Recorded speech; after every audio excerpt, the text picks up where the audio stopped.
दिल्ली में मतदान से पहले ही हामिद अंसारी, मनमोहन सिंह और मुरली मनोहर जोशी ने डाला वोट, चुनाव आयोग ने दी जानकारी। जयराम रमेश ने पीएम मोदी से पूछा सवाल, एमएसपी को कानूनी मान्यता देने के अपने वादे को क्यों तोड़ा। मुख्यमंत्री ममता बनर्जी का बड़ा बयान, बोली बीजेपी के अन्याय का बदला लेगा बंगाल, निश्चित रूप से बांग्ला विरोधियों का होगा सफाया। शेयर बाजार में तेजी, 342 अंकों की तेजी के साथ 74,005 पर बंद हुआ सेंसेक्स, तो 98 अंकों की तेजी के साथ 22,502 पर बंद हुआ निफ्टी।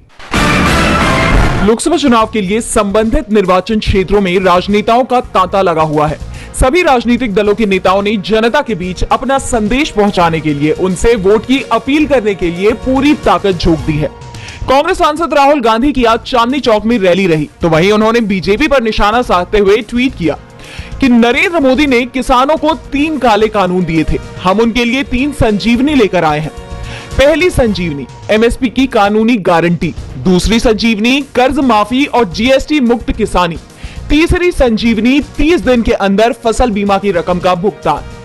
वहीं 5वें चरण के लिए मुंबई में इंडिया गठबंधन के नेताओं ने संयुक्त प्रेस कॉन्फ्रेंस कर बीजेपी पर जमकर हमला बोला। कांग्रेस के राष्ट्रीय अध्यक्ष मल्लिकार्जुन खड़गे ने पीएम मोदी को विश्वासघाती और धोखेबाज तक बता दिया। उन्होंने कहा कि महाराष्ट्र की सरकार धोखा और विश्वासघात के आधार पर बनाई गई है, जिसका समर्थन खुद पीएम मोदी कर रहे हैं। खड़गे ने पीएम मोदी पर अपने चुनावी भाषणों के जरिए लोगों को भड़काने और समाज को बांटने का आरोप लगाया। वहीं शिवसेना यूबीटी प्रमुख उद्धव ठाकरे ने कहा कि अच्छे दिन 4 जून के बाद आएंगे, जब लोकसभा चुनाव परिणाम घोषित होंगे, जब इंडिया गठबंधन के नेतृत्व वाली सरकार कार्यभार संभालेगी। पीएम के बयान पर पलटवार करते हुए उद्धव ने कहा कि पीएम मोदी हमें नकली शिवसेना कहते हैं, कल वो आरएसएस को नकली संघ कह सकते हैं। मीडिया से बात करते हुए एनसीपी शरद चंद्र पवार के प्रमुख शरद पवार ने कहा कि सत्ता में आने के बाद इंडिया गठबंधन सरकार का कर्तव्य देश के सभी धार्मिक स्थलों की सुरक्षा करना होगा। तो वहीं कांग्रेस महासचिव प्रियंका गांधी ने अमेठी में विशाल रोड शो किया। साथ ही यह दावा भी किया कि कांग्रेस नेता किशोरी लाल शर्मा बीजेपी सांसद स्मृति ईरानी को हराएंगे। पीएम मोदी ने भी आज दिल्ली में अपनी पहली रैली की। लोकसभा चुनाव में 5वें चरण के लिए 20 मई को 8 राज्यों और केंद्र शासित प्रदेश की 49 सीटों पर मतदान होगा। इसके लिए शनिवार शाम 6 बजे चुनाव प्रचार समाप्त हो गया। 5वें दौर में जिन सीटों पर मतदान है उनमें उत्तर प्रदेश की 14, महाराष्ट्र की 13, पश्चिम बंगाल की 7, बिहार और उड़ीसा की 5-5 सीटें शामिल है। इसके अलावा झारखंड की 3, जम्मू कश्मीर और लद्दाख की 1-1 सीट पर भी इसी चरण में मतदान होना है। 20 मई को 695 कैंडिडेट्स की किस्मत का फैसला होगा। ये चरण काफी अहम है क्योंकि इसमें रक्षा मंत्री राजनाथ सिंह, राहुल गांधी और स्मृति ईरानी की प्रतिष्ठा दांव पर लगी है। उत्तर प्रदेश में इस वक्त रायबरेली और अमेठी समेत कई हाई प्रोफाइल सीटें हैं। राहुल गांधी पहली बार रायबरेली सीट से चुनाव लड़ रहे हैं। यहाँ उनका मुकाबला बीजेपी के दिनेश प्रताप सिंह से है। तो वहीं अमेठी से किशोरी लाल शर्मा का मुकाबला बीजेपी की स्मृति ईरानी से है। लखनऊ से केंद्रीय मंत्री राजनाथ सिंह, बीजेपी का मुकाबला सपा उम्मीदवार रविदास मेहरोत्रा से है। बिहार की सारण सीट पर आरजेडी नेता रोहिणी आचार्य का मुकाबला बीजेपी के राजीव प्रताप रूडी से है। तो वहीं हाजीपुर सीट से लोजपा के चिराग पासवान मैदान में है, जिनका मुकाबला आरजेडी नेता शिवचंद्र राम से है।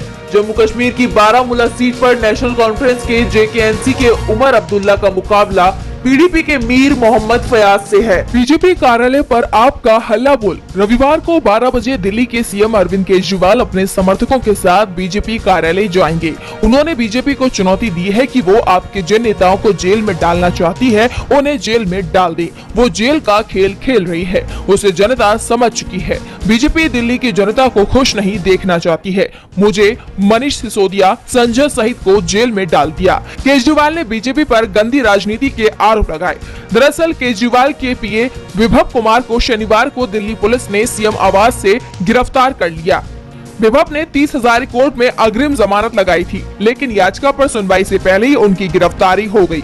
बाद में कोर्ट से याचिका खारिज कर दी गई। दरअसल विभव पर आप सांसद स्वाति मालीवाल ने गंभीर आरोप लगाए हैं। स्वाति ने कहा कि विभव कुमार ने सीएम आवास में उनके साथ मारपीट की। स्वाति ने इसकी एफआईआर दर्ज कराई, लेकिन इसके बाद एक के बाद एक 2 वीडियो सामने आए, जिसे लेकर आपने स्वाति को ही सवालों के घेरे में खड़ा कर दिया।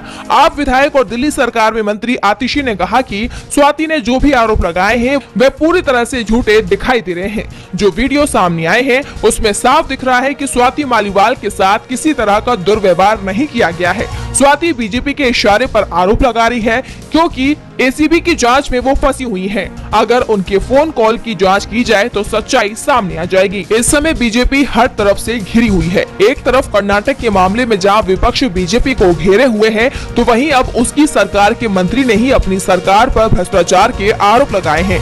दरअसल इस समय राजस्थान बीजेपी में कुछ ठीक नहीं चल रहा है। राजस्थान के मुख्यमंत्री भजन लाल शर्मा और कैबिनेट मंत्री किरोड़ी लाल मीणा के बीच की अनबन की चर्चा तो लगातार चल ही रही थी, लेकिन अब किरोड़ी लाल के मुख्यमंत्री को लिखे पत्र ने इस चर्चा को और भी ज्यादा तूल दे दिया है। मीणा ने अपने लिखे पत्र में कई सवाल खड़े किए हैं। राजस्थान के कृषि मंत्री किरोड़ी लाल ने जयपुर में गांधीनगर ओल्ड MREC कैंपस व राजकीय कॉलोनी के पुनर्विकास योजना में घोटाले के आरोप लगाए हैं। उन्होंने कहा कि PPP मॉडल के नाम मल्टी स्टोरी बिल्डिंग बनाने के प्रोजेक्ट में 1140 करोड़ रुपए का घोटाला हो रहा है। किरोड़ी लाल मीणा ने इस प्रोजेक्ट में कुछ अफसरों पर REDCC से साठगांठ कर काली कमाई करने के आरोप भी लगाए हैं, क्योंकि ये पहली बार नहीं है जब मीणा ने भजन लाल की सरकार पर आरोप लगाए हों। इससे पहले भी किरोड़ी लाल ने जल जीवन मिशन में घोटाले धांधली को लेकर मुख्यमंत्री भजन लाल शर्मा को पत्र लिखा था, जिसके बाद विभाग ने सभी टेंडरों को निरस्त कर दिया था। लेकिन अब मंत्री किरोड़ी लाल मीणा फिर एक घोटाले को लेकर सीएम भजन लाल को उन्होंने पत्र लिखा है और मीणा के बार बार लिखे जा रहे शिकायती पत्रों ने राजस्थान बीजेपी में सियासी पारा गर्म कर दिया है और मीणा की नाराजगी को खुलकर अब सामने रख दिया है, क्योंकि किरोड़ी लाल मुख्यमंत्री के प्रबल दावेदार थे, लेकिन पार्टी आलाकमान ने उन्हें कृषि मंत्री बनाकर तगड़ा झटका दे दिया था, जिसके बाद किरोड़ी लाल बार बार अपने इस्तीफे की बात कहकर पार्टी आलाकमान पर दबाव बनाने की कोशिश कर रहे हैं। पश्चिम बंगाल के गवर्नर आनंद बोस की मुश्किलें कम होने का नाम नहीं ले रही हैं। वहीं पश्चिम बंगाल के गवर्नर आनंद बोस पर लगे महिला उत्पीड़न के मामले में कोलकाता पुलिस ने शनिवार को एक्शन लिया है। कोलकाता पुलिस ने राजभवन के 3 कर्मचारियों पर SS राजपूत, कुसुम छेत्री और संतलाल के खिलाफ FIR दर्ज की है। बता दें कि राजभवन में ही काम करने वाली शिकायतकर्ता महिला ने आरोप लगाया था कि घटना के बाद उसे स्टाफ ने पकड़ लिया था और 2 मई को उस पर चुप रहने के लिए दबाव डाला गया। हालांकि पीड़िता ने इस मामले में पहले ही एक मजिस्ट्रेट के सामने धारा 164 के तहत बयान दर्ज करवा दिया था, लेकिन पश्चिम बंगाल के गवर्नर ने महिला के जरिए लगाए गए आरोपों से इनकार करते हुए कहा कि ये राजनीति से प्रेरित है।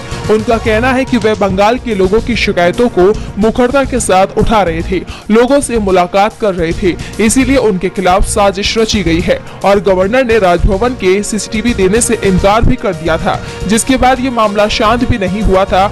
उसके कुछ दिन बाद एक लोकप्रिय ओडिसी डांसर ने बोस के खिलाफ कथित उत्पीड़न की शिकायत दर्ज करवाई थी। ओडिसी डांसर की शिकायत के अनुसार वे पिछले साल जून में एक कार्यक्रम में भाग लेने के लिए नई दिल्ली गई थी और उस समय वे होटल में रुकी हुई थी, जहां राज्यपाल ने उनका उत्पीड़न किया था और इसके बाद राजभवन के कर्मचारियों पर हुई ये कार्रवाई जो लगातार गवर्नर आनंद बोस को सवालों के घेरे में खड़ा कर रही है। वोटिंग की तारीख पास आने के चलते सियासी दलों के नेता जोर शोर से चुनाव प्रचार में जुटे हुए हैं। बिहार में 20 मई को 5वें चरण में वोटिंग होनी है। ऐसे में आरजेडी प्रमुख लालू प्रसाद यादव ने बीजेपी को लेकर बड़ा दावा कर दिया है। लालू ने बताया है कि बीजेपी का सफाया होने वाला है। आरजेडी प्रमुख लालू प्रसाद यादव आज सारण में पार्टी प्रत्याशी और अपनी बेटी रोहिणी आचार्य के लिए चुनाव प्रचार करने पहुंचे थे, जहां उन्होंने केंद्र और बिहार की सरकार पर जमकर निशाना साधा। लालू यादव ने कहा कि पूरा माहौल इंडिया गठबंधन के पक्ष में है। बिहार में इंडिया गठबंधन के पक्ष में हवा बनी हुई है। लालू ने आगे कहा कि भारतीय जनता पार्टी संविधान विरोधी है, उसका सफाया होने जा रहा है। आरजेडी चीफ ने दावा करते हुए कहा कि जहां मैं खड़ा हूं वहां से रोहिणी आचार्य भारी मतों से जीत रही हैं। मैं रोहिणी की जीत को लेकर आश्वस्त हूं, तभी दावा कर रहा हूं। हालांकि अभी तक इस पर बीजेपी की तरफ से कोई प्रतिक्रिया सामने नहीं आई है। बता दें कि लालू यादव और आरजेडी नेता तेजस्वी यादव लगातार बीजेपी पर हमलावर हैं। आए दिन दोनों ही नेता बीजेपी पर कुछ न कुछ टिप्पणी करते ही रहते हैं। तेजस्वी ने बीजेपी और मोदी पर गरीबी, बेरोजगारी और महंगाई पर मौन रहने का आरोप लगाया है। साथ ही मोदी से उनके कार्यकाल के 10 साल का हिसाब भी मांगा है। पंजाब में 13 फरवरी से शुरू हुआ किसान आंदोलन अभी भी जारी है। पंजाब में चल रहे किसानों के विरोध प्रदर्शन का दायरा बढ़ गया है। दरअसल शंभू और खनौरी सीमाओं पर आंदोलन के सिलसिले में 3 किसानों को गिरफ्तार किया गया था, जिनकी रिहाई की मांग को लेकर शंभू रेलवे स्टेशन पर भी किसानों ने धरना शुरू कर दिया है। इस धरने को भी 1 महीना पूरा हो चुका है, तो वहीं किसान आंदोलन को 22 मई को 100 दिन पूरे हो जाएंगे। किसान मजदूर मोर्चा और SKM के बैनर तले ये धरना शुरू किया गया था। बीकेयू के प्रवक्ता तेजवीर सिंह ने कहा कि 1 महीना बीत गया, लेकिन हरियाणा सरकार ने हमारी मांगों पर गौर करने की जहमत तक नहीं उठाई। वो किसानों को गलत तरीके से पेश कर रहे हैं। तो वहीं केएमएम समन्वयक सरवन पंधेर ने कहा कि हरियाणा सरकार ने हमारे युवा किसानों पर मामला दर्ज किया, फिर उन्हें झूठे मामलों में गिरफ्तार कर लिया। जब हम आवाज उठा रहे हैं तो वो हमारी बात सुन ही नहीं रहे। हम कभी भी रेल पटरियों पर नहीं बैठना चाहते थे, लेकिन अगर हमारी मांगे नहीं सुनी गई तो हम क्या कर सकते हैं। मार्च के बीच में अनीश खटकर नामक व्यक्ति को जींद में खटकर टोल प्लाजा पर धरना आयोजित करने की कोशिश के आरोप में गिरफ्तार किया गया था, जबकि नवदीप जलबीरा और गुरकीरत सिंह पर कथित तौर पर पुलिस पर हमला करने के आरोपों में यह मामला दर्ज किया गया है। दोनों को 29 मार्च को अंबाला से गिरफ्तार कर जेल में डाल दिया गया था। इन आरोपों को निराधार बताते हुए बीकेयू नेता गुरमनीत सिंह मंगत ने कहा, उन्होंने हमारे लड़कों को बिना किसी वजह के जेल में डाल दिया है। हम चाहते हैं कि हमारे लड़कों को बिना शर्त रिहा किया जाए। पिछले 1 महीने में हरियाणा सरकार ने किसानों से बातचीत की पहल करने की कोशिश तक नहीं की। वो हमें गलत तरीके से दिखाना चाहते हैं। हम अन्याय बर्दाश्त नहीं करेंगे। इस मुद्दे पर कई बैठकों के बावजूद गिरफ्तार किसानों को अभी तक रिहा नहीं किया गया है।